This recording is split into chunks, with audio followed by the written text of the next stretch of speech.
ایک بھوتیا کہانی۔ یہ کہانی ہے ایک گاؤں کے پاس بنے ہوئے لائٹ ہاؤس کی۔ ایک لائٹ ہاؤس جو دکھنے میں بہت ہی خوفناک تھا اور گاؤں کے لوگ بھی اس طرف جانے سے ڈرا کرتے تھے۔ اس لائٹ ہاؤس کے اندر کوئی بھوت رہتا تھا۔ لوگوں کا یہی ماننا تھا کہ وہ بھوت بہت ہی برا ہے اور وہ وہاں پہ قید ہے۔ ایک دن ایک بچی جنگل سے گزر رہی تھی کہ اس کی نظر ایک لائٹ ہاؤس پہ پڑی۔ وہ اس لائٹ ہاؤس کے پاس گئی اور اس کا دل چاہا کہ وہ اس لائٹ ہاؤس کے اندر جائے۔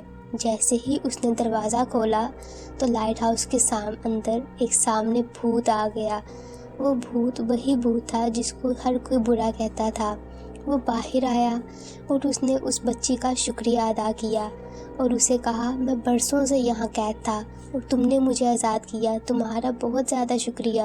اور اس نے اس چھوٹی سی بچی کو تحفے دیے اور اس کا شکریہ ادا کر کے چلا گیا۔